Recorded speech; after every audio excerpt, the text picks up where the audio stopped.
오늘 우리에게 주신 하나님의 말씀은 신약성경 로마서 10장 14절부터 21절까지 말씀입니다. 허락하신 말씀을 봉독하겠습니다. 그런즉 그들이 믿지 아니하는 일을 어찌 부르리요? 듣지도 못한 일을 어찌 믿으리요? 전파하는 자가 없이 어찌 들으리요? 보내심을 받지 아니하였으면 어찌 전파하리요? 기록된 바 아름답도다 좋은 소식을 전하는 자들의 발이여 함과 같으니라. 그러나 그들이 다 복음을 순종하지 아니하였도다. 이사야가 이르되 주여 우리가 전한 것을 누가 믿었나이까 하였으니 그러므로 믿음은 들음에서 나며 들음은 그리스도의 말씀으로 말미암았느니라. 그러나 내가 말하노니 그들이 듣지 아니하였느냐? 그렇지 아니하니 그 소리가 온 땅에 퍼졌고 그 말씀이 땅끝까지 이르렀도다 하였느니라. 그러나 내가 말하노니 이스라엘이 알지 못하였느냐?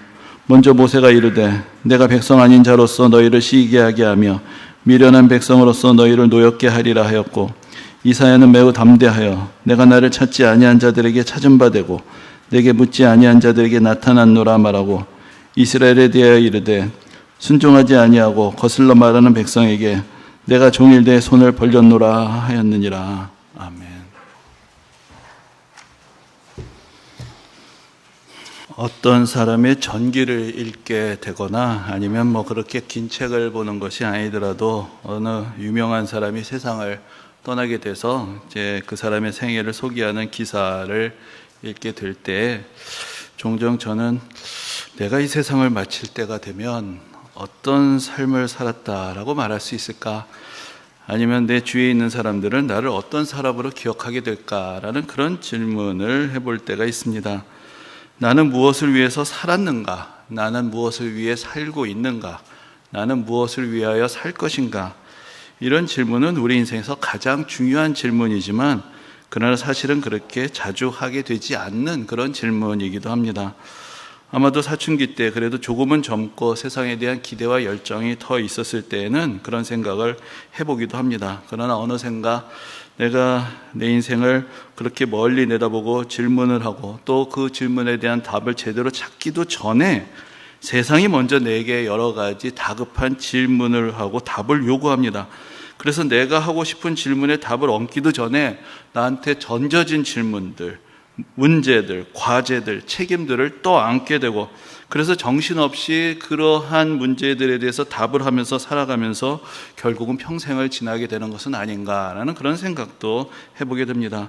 마치 운전을 하는데 이제 운전하기 전에 먼저 어디로 가야 될까, 이제 목적지를 내비게이션에 찍어야 되는데 아직 입력도 안 됐는데 시간이 너무 다급하게 느껴져서 일단 출발을 했는데, 그래서 어떻게 조금 입력을 해야 되는데 자꾸 갈림길이 나오고 사거리가 나오고 좌회전인지 우회전인지 어떻게든지 해야 되는데, 그래서 일단은 선택을 했는데, 그렇게 해서 목적지도 아직 정하지 않았는데 이리로 선택하고 저리로 선택하는 것들이 쌓여가다 보니까 지금 어디 이상한 데 와 있는데 내가 왜 여기 와 있는지, 내가 원래 어디로 가려고 했는지 그것도 아예 잊어버리게 되는 이제 그런 상황들을 맞이하곤 하는 것입니다. 인생에는 세 가지 길이 있다라는 그런 생각을 해봅니다. 첫 번째는 무엇이냐? 내 스스로 의도한 목적을 가지고 살아가는 삶입니다. 신문에 이름이 날 만한 사람들, 우리가 전기를 읽어서 그 사람의 삶에 대해 말할 수 있는 정도의 그런 사람들은 대개는 다 뚜렷한 목적 의식을 가지고 뭔가 성취하면서 살아간 그런 사람들입니다. 많은 사람들이 다 그렇게 살아가고 싶어 하겠지만 그러나 실제로 그렇게 사는 사람들은 많지 않은 것 같습니다. 아마도 많은 사람들이 두 번째 인생을 살아가는 것 같은데, 그것은 내가 가고자 하는 길을 가는 것이 아니라 떠밀려서 환경에 의지해서 살아가는 그런 사람들입니다. 아직 진로를 결정하지도 못했는데 졸업을 해야 됩니다. 진학을 해야 됩니다. 취직을 해야 됩니다. 또 원치 않게 직장을 떠나야 되고 하던 일이 잘 되지 않아서 그 일을 그만두거나 또 바꿔야 합니다. 그런 상황들이 자꾸 벌어지게 될 때 그때 다급하게 상황에 맞춰서 지금 당장 가능한 일들, 좀 더 현실적인 대안들 사이에서 선택을 하게 되고, 그런 일들이 쌓여가다 보니까 나중에는 내가 어디로 가고 무엇을 하고 어떻게 살아가야 하는지 그런 감각을 잃어버리게 되는 것입니다. 그런데 이렇게 두 가지 인생만 있는 것은 아닙니다. 우리에게는 또 다른 인생의 길이 있습니다. 첫 번째 인생이 내가 가고자 하는 곳으로 가는 것이고, 두 번째 인생이 떠밀려서 마지못해 가는 것이라면 세 번째 인생은 보내심을 받아서 살아가는 것, 붙들림을 받아서 살아가는 것입니다. 세 번째 길에 대한 말씀을 좀 더 드리기 전에 신앙의 문제와 관련돼서 첫 번째 길과 두 번째 길에 대해서 생각을 해보고자 합니다. 먼저 첫 번째 길을 택한 사람에게 있어서 인생은 어떤 것입니까? 그러니까 첫 번째 길에서 신앙의 의미는 무엇입니까? 그때 신앙이란 것은 내가 가고자 하는 그곳으로 힘을 주고 그곳으로 갈 수 있도록 도전 정신을 일깨워주고 나에게 능력을 주고 의지를 북돋워주는 그런 수단이 될 것입니다. 그럼 두 번째 길에서의 신앙은 무엇일까요? 그때는 이 다급한 상황에서 내가 이 순간 어떤 선택을 해야 되는지 도움을 주고 막다른 골목과 같은 그런 답답한 상황에 내몰리게 되었을 때 피할 길을 열어주는 그런 의미를 가질 수 있을 것입니다. 하지만 우리의 인생에서 신앙이 가지는 더 근본적인 의미는 내가 내 인생의 주인이 되어서 살도록 에너지를 불어넣어 주는 것도 아니고 막다른 골목에 다다랐을 때야 그제서야 피할 길을 주는 것도 아닙니다.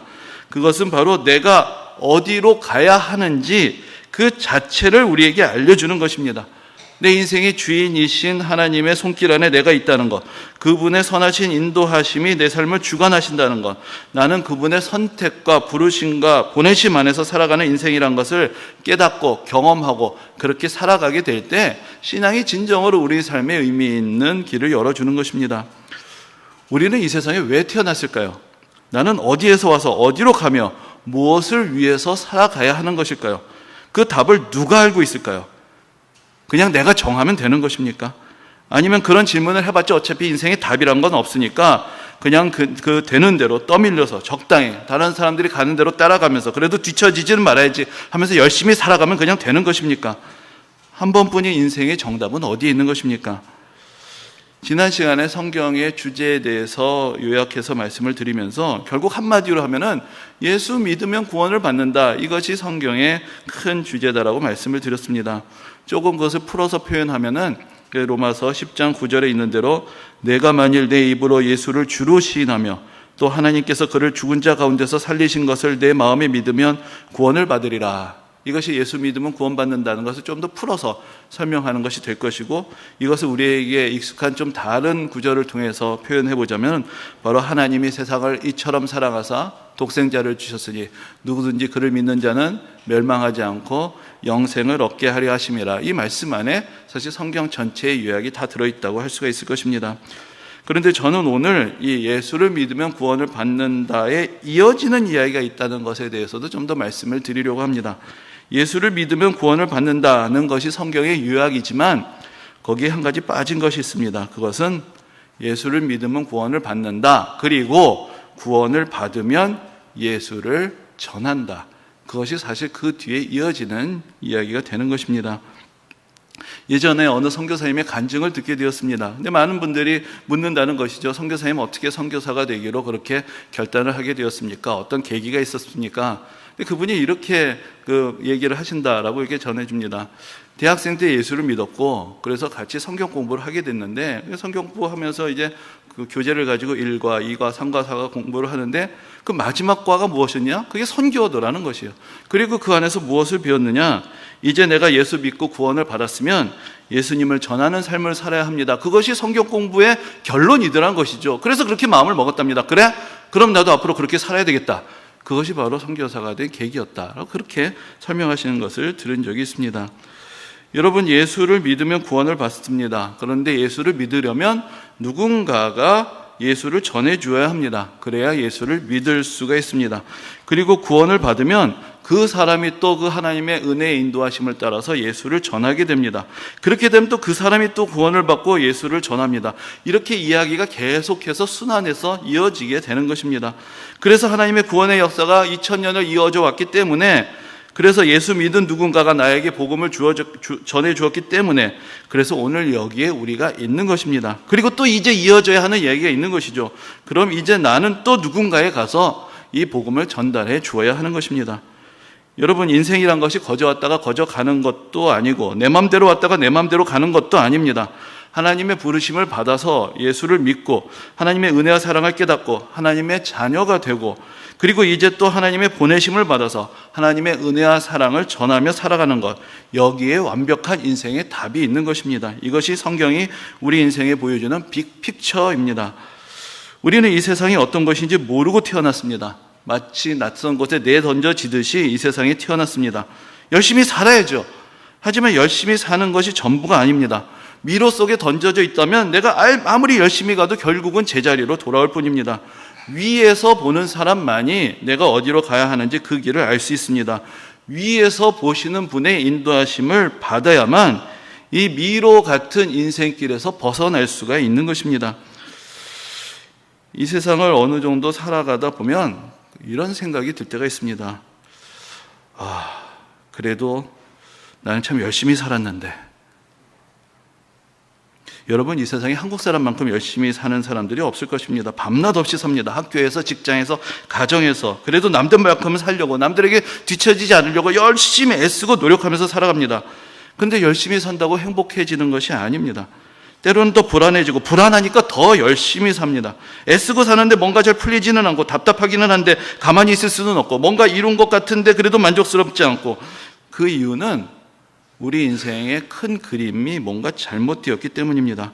우리가 기본적으로 인생에서 착각을 하고 있고 잘 알지도 못하면서 아는 체 하면서 그러면서 내가 모른다는 것을 어떻게 살아야 되는지 모른다는 것을 그저 가리고 살아가고 있기 때문입니다. 전에 어떤 글을 보니까 뭐 심각한 얘기는 아니고 이런 이야기를 보게 되었습니다. 50이 되어서 맛집을 찾아다니지 말라라는 그런 얘기입니다. 이게 무슨 얘기냐? 그 나이 되도록 단골집 하나 없으면 인생을 헛살았다. 아니, 어디가 맛집인지 묻지 말고 뭐는 어디가 맛있다, 뭐는 어디가 맛있다, 그 정도는 알도록 사람을 인생을 살아야지 아직까지 맛집 찾아다니냐, 이런 얘기고, 이 이야기를 좀 다른 말로 하면 그 정도 인생을 살았으면 인생에서 어떤 때는 뭘 어떻게 해야 되는지 이걸 좀 알게 되어야 되겠다라는 그런 이야기가 되는 것입니다. 가끔 전에도 그런 말씀을 드린 것 같은데 이런 생각이 들 때가 있습니다. 어느 정도 시간이 지나고 좀 삶의 경험이 쌓이다 보니까 이제는 모르는 게 없어진다 라는 그런 생각이 듭니다. 누가 뭘 물어보면 그건 이런 거야, 얘기하면 그건 이런 거야, 다 압니다. 애들이 뭘 물어봐도 그건 이렇게 해야 돼, 다 알아요, 다. 그런데 여러분, 모르는 것도 있죠. 누가 내가 모르는 걸 질문하잖아요. 그 쓸데없는 얘기 좀 하지 말라고, 그러고 필요 없어. 그러니까 다 아는 거죠. 아는 거든 안다고 말할 수 있고, 내가 모르는 건 쓸데없는 겁니다. 알 필요가 없어요. 그러니까 나는 내 필요한 건 다 알고 있습니다. 그러니까 모르는 게 없다라는 그런 생각이 드는 것입니다. 근데 사실 뭘 합니까? 사실은 아무것도 모릅니다. 그냥 아는 체 하는 것이 버릇이 되어버린 것입니다.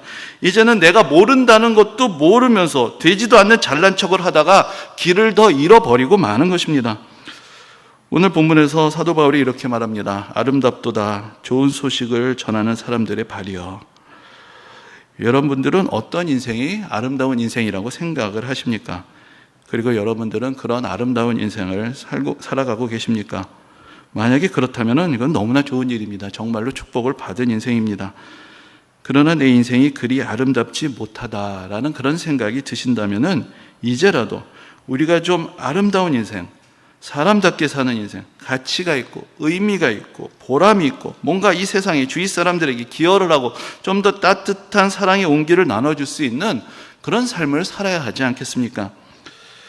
내가 내 인생의 방향과 목표를 깨닫게 되었을 그때, 내가 지금 왜 살아야 하는지 그 이유를 깨닫게 되었을 때, 조각조각 나 있었던 것 같은 내 인생의 파편들이 하나님의 은혜 가운데서 마치 큰 퍼즐이 맞춰지듯이 큰 그림으로 모여지는 것을 느낄 때, 그 가운데서 내가 얼마나 아름다운 인생의 주인공이 되는 것인지를 보게 되었을 때, 그 순간이 인생에서 가장 벅차고 흥분되고 설레이는 그런 순간이 아니겠습니까? 여러분들은 그런 경험을 해보셨습니까? 제가 예수를 믿고 또 하나님의 부르심을 받아서 이제 목사가 되었을 때 제가 가진 소원이 있었습니다. 그것은 거창한 것이 아니라 그래도 내가 믿는 만큼은, 제 믿음이 그렇게 대단한 건 아니지만 그래도 내가 믿는 만큼은, 그래도 내가 보는 만큼은, 내가 느끼고 산 것만큼은 이 신앙의 기쁨에 대해서, 인생의 감동에 대해서, 하나님의 은혜에 대해서 다른 분들에게도 또 나누고 그분들도 그렇게 느낄 수 있도록 전했으면 좋겠다라는 그런 소망을 가졌습니다. 앞에서도 말씀드렸지만 인생에서 가장 가슴 벅찬 순간은 적어도 제가 경험한 바로는 뭔가 내 인생이 하나님의 손에 붙들려 있다는 것을 느낄 때, 하나님께서 나를 통해서 역사하신다라는 것을 경험할 때, 내 인생의 의미와 목적과 방향이 있고 하나님의 선하신 계획이 있고 내가 거저 왔다가 거저 가는 그런 인생이 아니라 부르심을 받고 보내심을 받아서 살아가는 것이라는 것을 깨닫는 그 순간이 인생에서 가장 가슴이 벅찬 순간들이었습니다. 사도 바울은 그런 삶을 살았습니다. 하나님의 부르심을 받았고 또 하나님께 붙들려서 하나님의 보내심을 받아서 평생을 살았습니다. 그리고 그는 그가 살아온 이 인생의 비결과 행복을 다른 사람들에게도 전해주고자 합니다. 그래서 복음을 전하고 로마서를 쓰고 또 이렇게 많은 사람들에게 자기가 깨달은 것을 나누고 있는 것입니다. 하나님께서는 바울뿐만 아니라 이 세상 모든 사람들이 그런 삶을 살기를 원하십니다. 지난 정교인 수련회 때 이 개회 예배 말씀을 준비하면서 어떤 말씀을 전해야 할까 이제 고민을 하게 되었습니다. 모처럼 갖게 되는 수련회였고, 그래서 뭔가 이때가 우리의 인생에 또 우리의 신앙에 좀 전환점이 될 수 있는 그런 시간이 되었으면 좋겠다라는 그런 바람이 있었습니다. 어디서 그런 희망을 찾을 수 있을까? 어떤 이야기가 우리에게 좀 더 희망을 줄 수 있을까? 우리 교회가 그렇게 큰 교회도 아니고 또 많은 분들이 또 바쁘셔서 못 오시는 분들도 계시고, 그래서 그날 그곳에 모인 분들 참 어떻게 보면은 참 수로 보면 많지 않겠지만 그래도 소중한 시간을 내어서 모인 그 분들에게 뭔가 이 귀중한 기회에 어떤 이야기를 했을 때 좀 소망이 되고 도전이 될까, 그런 생각을 하다가 문득 건초더미 기도회에 대해서 생각을 하게 되었습니다. 수련회에 오셨던 분들은 또 기억이 나시겠지만 그 이야기를 조금 더 다시 보완을 해서 드리면 이렇습니다. 1806년 어느 여름날에 미국의 윌리엄스 대학이라는 그런 학교에 다니는 5명의 학생들이 있었습니다. 이들은 신학생도 아니었는데 그래도 예수 믿는 착한 학생들이어서 종종 함께 모여서 기도 모임을 갖곤 했습니다. 그래서 그날도 학교 인근의 나무숲에 모여서 이제 기도회를 하려고 하는데, 조금 전에 비가 쏟아져서 하나님의 음향 효과를 주시는가 했는데 갑자기 폭우가 쏟아지기 시작했습니다. 그래서 이 비를 피해서 가까운 농장을 찾아가서 거기 이제 건초더미를 이렇게 쌓아놓는데 그 안에 들어가서 이제 비를 피하게 된 것입니다. 근데 기도회 하려고 모였으니까 신앙적인 이야기를 나누게 되었겠죠. 근데 그 중에 한 사람이었던 사무엘 밀즈라는 학생이 하나님의 감동을 받습니다. 그래서 지금 이 세상에서 가장 가치 있는 일은 저 아시아에 있는 예수님을 모르는 사람들에게 복음을 전하는 것이 아니겠냐라고 그렇게 이야기를 합니다. 근데 그 이야기가 그 자리에 있던 다른 네 학생들의 마음을 뜨겁게 했습니다.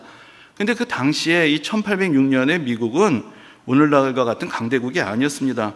이제 제대로 독립한 지 20여 년밖에 되지 않은 신생국이었습니다. 저 태평양 너머의 세계는 그들에게 아직은 매우 낯선 미지의 세계였습니다.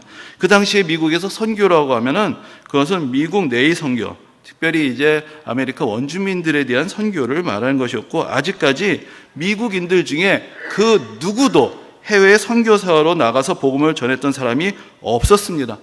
그런데 그 자리에 모였던 이 5명의 학생들의 마음이 뜨거워지기 시작합니다.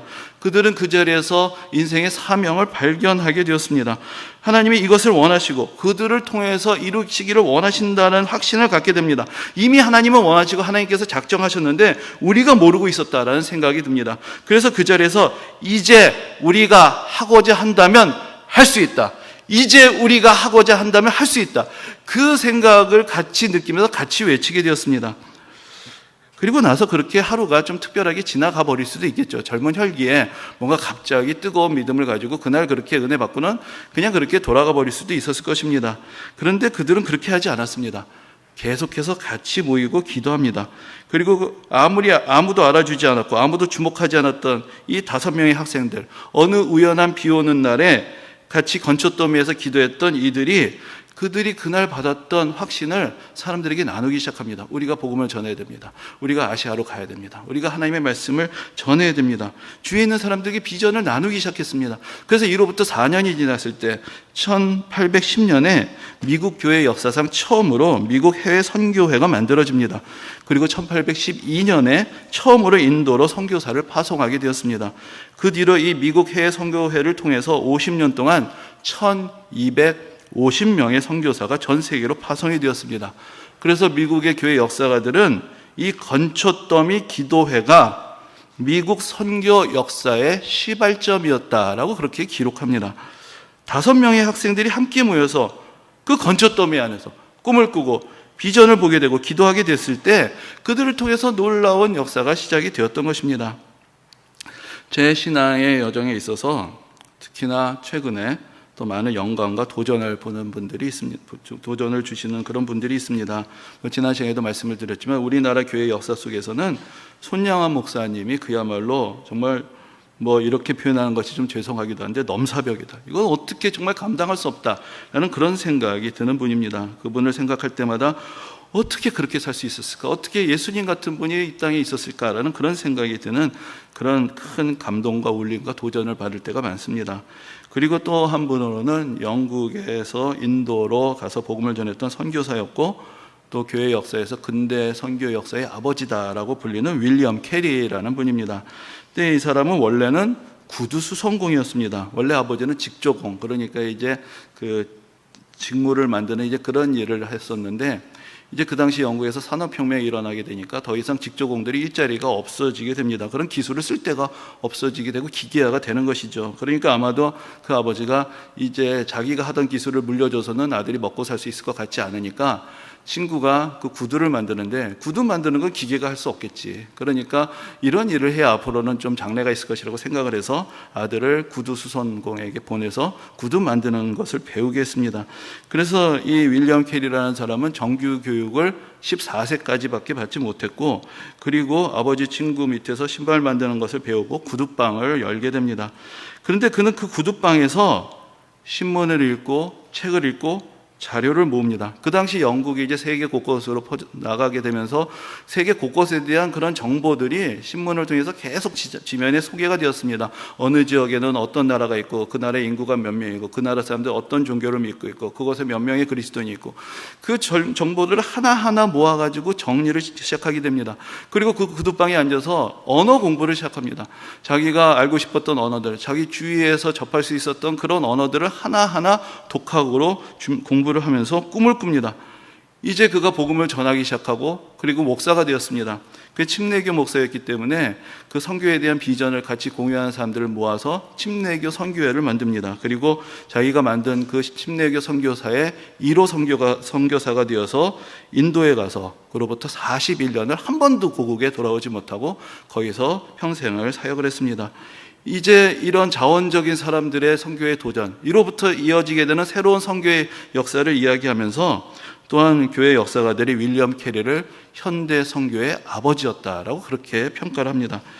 옛날 사람들이라고 다 그렇게 못 배우고 다 그렇게 어렵게 살았던 것 아닙니다. 영국의 귀족들도 많았고 많은 돈을 번 기업가들, 상인들도 많았습니다. 옥스퍼드, 캠브리지 나온 사람들도 많이 있었습니다. 수많은 신학자들, 목회자들이 있었습니다. 그런데 현대 선교 운동의 새로운 역사는 구두방에서 시작이 되었습니다. 건초더미에서, 구두방에서 하나님의 역사가 시작이 되고 사람들이 비전을 발견하고 하나님 앞에 헌신하게 되고 세상이 바뀌는 그런 역사들이 일어났던 것입니다. 여러분, 어떤 면에서 지금 우리나라는 문화적으로 어떤 세계적인 영향력이라는 면에서 그야말로 전성기를 맞이하고 있습니다. 전 세계 사람들이 한국에 대해서 관심을 가지고 한국 드라마, 한국 영화, 한국 음악, 한국 뷰티, 여러 가지 면에서 관심을 가지고 열광을 합니다. 죄송하지만 저는 그렇게 애국적인 사람은 되지 못해서인지 이런 열풍이 얼마나 갈 것인가 회의적일 때가 있습니다. 여러분, 옛날에 우리가 다 홍콩 영화 보지 않았습니까? 홍콩 영화 배우들 보면 열광하지 않았습니까? 근데 지금 홍콩 영화 보는 사람이 누가 있는가? 우리도 언젠가는 그렇게 되지 않을까라는 그런 생각이 들 때가 있습니다. 이러한 기회의 문이란 것이 항상 있는 것도 아니고 얼마나 지속될지도 알 수 없습니다. 이런 놀라운 기회의 문이 활짝 열렸고 신앙적으로 보자면 선교의 기회가 그 어느 때보다도 가까이 온 것입니다. 그런데 얼마 전에 저하고 같이 신학교를 다녔던 동기 그 선교사님을 만나서 이야기를 하게 되었습니다. 근데 그분이 저보다 이제 나이가 많은 분이시기 때문에 이제 은퇴에 대한 이야기를 하시게 됐고, 그래서 이제 은퇴 후에 계획이나 그런 거에 대해서 말씀을 나누게 되었는데, 그런 이야기를 듣게 됐습니다. 원래 일반 목회자들은 정년이 70세인데 선교사님들은 정년이 65세였답니다. 그런데 최근에 총회에서 선교사 정년을 65세에서 70세로 연장을 했다는 것입니다. 그 이유가 무엇이냐? 선교 지원자가 없어서 현장에서 선교사님들이 은퇴를 할 수가 없답니다. 선교 지원자들이 있으면 물려주고 나올 수가 있는데 후임자들이 오지 않기 때문에 더 이상 방법이 없다. 그래서 결국 정년을 연장하게 되었다는 것입니다. 기회의 문은 더 활짝 열렸는데 신앙의 동력은 떨어지고 있습니다. 더 어려운 여건 속에서도 믿음에 도전을 하고 은혜로운 간증들의 주인공이 되었던 그런 시대들이 있었는데 어느새 그런 이야기들이 점점 사그러들고 있는 것입니다. 저도 때로는 믿음이 식어지면은 이런 염려를 할 때가 있습니다. 과연 후대의 교회 역사가들은 우리 시대에 대해서 뭐라고 이야기를 할까? 20세기 한국 교회에 대해서 뭐라고 얘기를 할까? 한국에서 드디어 복음의 불길이 꺼진 시대라고 말하지 않을까? 우리 세대에 대해서 이 복음의 불길을 꺼뜨린 세대라고 그렇게 기록하지 않을까라는 그런 염려가 들곤 합니다. 신앙의 열정은 사라지고 사람들은 점점 냉소적이 되고 은혜보다는 시험거리가 더 많고 도전을 하기보다는 그저 시험 들지 않으려고 거리 두기를 하고 적당한 믿음 생활에 안일함에 빠져들어갔던 그런 세대, 한국교회 역사상 처음으로 믿음을 다음 세대에 전달하는 것에 실패한 세대, 세계를 놀라게 했던 선교의 열정이 드디어 사그러든 그런 세대라는 그런 평가를 받게 되는 것은 아닐까라는 그런 염려가 들 때가 있습니다. 여러 가지 환경이 바뀌었는지도 모르겠습니다. 그래서 한국교회도 변했는지도 모릅니다. 어쩌면 세상도 변했고 뭔가 예전보다 많은 것이 달라졌는지도 모르겠습니다. 그래서 이런 상황이 벌어졌다라고 말할 수 있는 그런 수많은 이유들이 있을 것입니다. 많은 것들이 변했습니다. 달라졌습니다. 그러나 하나님의 말씀은 변하지 않았습니다. 하나님은 변하시지 않았습니다. 온 세상에 복음을 전하시기를 원하시는 하나님의 뜻, 땅끝까지 이르러 내 증인이 되라는 예수님의 명령은 조금도 달라지지 않았습니다. 우리에게 부족한 것이 있다면 그것은 우리의 믿음입니다. 우리 인생이 이렇게 살다가 죽는 것이 아니라는 믿음, 우리를 부르시고 예수 믿게 하신 하나님의 뜻이 있다는 믿음, 우리를 통해서 이 세상에 하나님의 사랑을 전하시기를 원하신다는 믿음, 하나님이 나를 택하셨다는 믿음, 하나님이 나를 통해서 역사하신다는 믿음, 내가 하나님의 손에 붙들리면 이보다 더 은혜롭고 보람있고 감동적인 삶을 살 수 있을 것이라는 믿음, 이 세상 그 무엇보다도 복음을 전하고 하나님의 사랑을 전하는 것이 가장 가치 있는 삶이라는 믿음, 그런 믿음들이 사그러들고 있는 것입니다. 그런 믿음, 확신, 비전, 사명, 이런 것이 없어지면, 이런 것에서부터 자유로워지면 그럼 신앙생활하는 것이 더 편안해질까요? 어떤 부담도 없이 그냥 예수 편하게 믿고 교회 다니면 되니까 예수 믿는 것이 더 쉬워질까요? 그런데 그렇지가 않습니다. 믿음이 사그러드는 만큼 우리의 신앙도 건조해지고 메마르고 이제는 다 지겹고 힘들고 뭐 예수 믿는다고 달라지는 것도 없고 냉소적이 되고 사는 건 더 힘들고 지치고 그냥 이 사막의 오아시스 마냥 가끔 가다가 믿는 사람들 서로 만나면 좀 위로가 되지만 그래도 여전히 사막 같은 인생, 이 망망대해를 떠다녀야 되는 것, 거기서 벗어나지 못하게 되는 것입니다. 다시 믿음의 역사를 일으키는 것, 그것이 그렇게 어려운 일일까요? 건초더미에서 기도하던 5명의 학생들, 구두방에서 세계 소식을 들으면서 메모하던 그 구두수성공이 선교의 역사를 새롭게 시작을 했습니다. 이거 구두방도 아니고 건초더미도 아니고 이렇게 아름다운 성전에 이렇게 많은 성도들이 앉아 있는데 이루지 못할 것이 무엇이 있겠습니까? 오늘 본문에서 바울이 이야기를 합니다. 그들이 믿지 아니하는 일을 어찌 부르리요? 듣지도 못한 일을 어찌 믿으리요? 전파하는 자가 없이 어찌 들으리요? 보내심을 받지 아니하였으면 어찌 전파하리요? 기록된 바 아름답도다. 좋은 소식을 전하는 자들의 발휘함과 같으니라. 여러분, 우리는 예수를 믿어야 삽니다. 예수 믿지 않고 하나님의 은혜 없이 이 메마른 세상, 어지러운 세상을 헤쳐나갈 방법이 없습니다. 예수 믿지 않고 하나님의 은혜 없이 우리가 어디서 와서 어디로 가는지 알 방법이 없습니다. 내가 그냥 내 마음대로 생각하고 결정한다고 되는 것도 아니고 그냥 떠밀려서 산다고 되는 것도 아니고 무작정 열심히 산다고 되는 것도 아닙니다. 정신을 차려야 하고 하나님의 부르심을 들어야 하고 내 인생의 방향을 찾아야 합니다. 여러분들의 인생도 아름답도다, 아름답도다, 참으로 아름답도다. 하나님의 부르심을 받은 인생이요, 하나님의 보내심을 받은 인생이요, 이 세상에 사랑을 전하고 은혜를 전하고 복음을 전하는 축복된 인생이요, 이런 말을 들을 수 있어야 합니다. 그리고 내가 그렇게 살았노라고 고백할 수 있는 그런 인생을 사실 수 있어야 합니다. 먼 것에 대한 이야기를 했지만 사실 우리가 가야 할 것은 먼 것만은 아닙니다.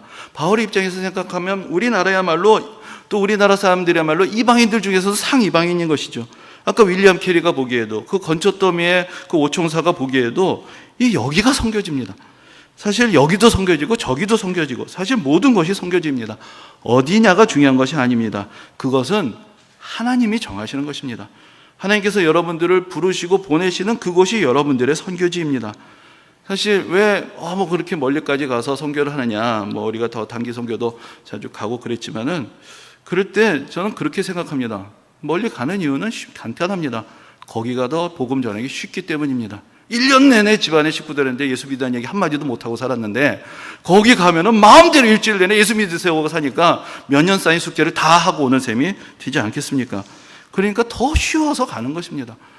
어떤 것으로 하나님께서 길을 열어주시느냐, 그것이 우리가 가야 되는 것이고 그곳에서부터 시작하면 되는 것이죠. 어떤 사람은 전도하는 것보다 난 기도하는 게 쉽다. 그럼 기도하면 됩니다. 기도하다 보면 전도하게 되겠죠. 나는 예수 믿으라고 얘기하는 것보다 그래도 그 사람한테 좀 친절하게, 그렇게 친절하게 대하면 됩니다. 내가 할 수 있는 거 하면 되는 거지, 이래야 되면 안 되고 저러면 안 되고 이렇게 말이 많습니까? 하나님이 나를 부르시는 곳에, 하나님께서 나를 보내시는 곳에, 하나님께서 나에게 감동을 주시는 방법으로 우리는 그렇게 살면 되는 것입니다. 다만 우리 안에 예수 그리스도께서 계시고 우리 안에 하나님의 부르심을 느낀다면 그래서 하게 되는 모든 방법들, 모든 장소가 다 하나님께서 우리를 보내시는 곳이 되는 것입니다. 여러분, 예수 믿어야 할 사람들 아직도 많습니다. 사실 누구부터 믿어야 될까요? 먼저 사실 나부터 정신 차리고 예수 제대로 믿어야 합니다. 그리고 우리 가족들, 자녀들, 이웃, 동창, 친구, 직장 동료, 우리 곁에 스쳐가는 사람들, 이런저런 인연으로 만나게 되는 모든 사람들이 다 행복하게 살아야 할 자격과 권리가 있는 사람들입니다. 그들을 사랑하는 분이 계시고 그들의 인생이 헛되이 왔다 가는 인생이 아니고 불안하게 애쓰고 힘쓰며 잔뜩 인생에 짐만 지고 살다가 가는 그런 인생이 아니고 너무나 소중한 인생이란 것, 아름다운 인생이란 것, 하나님의 사랑 안에 있는 인생이라는 것, 사명이 있는 인생이란 것, 보람 있게 살 자격이 있는 그런 인생이란 것을 깨달아야 하는 사람들이 사방에 있는 것입니다. 여러분들의 입술이 하나님이 이 세상을 사랑하시고 이 세상 모든 사람들을 사랑하신다라는 그 좋은 소식을 전하는 입술이 될 때 여러분들의 발걸음이 은혜가 필요한 사람들, 믿음이 필요한 사람들, 사랑이 필요한 사람들, 복음이 필요한 사람들을 찾아가는 그런 발걸음이 될 때 하늘에서 여러분들의 삶을 향해서 하나님의 음성이 들릴 것입니다. 아름답다. 참으로 아름답다. 좋은 소식을 전하는 사람들의 발이여. 이 음성이 여러분들 모두에게 들려주시기를 주님의 이름으로 축원합니다. 아멘.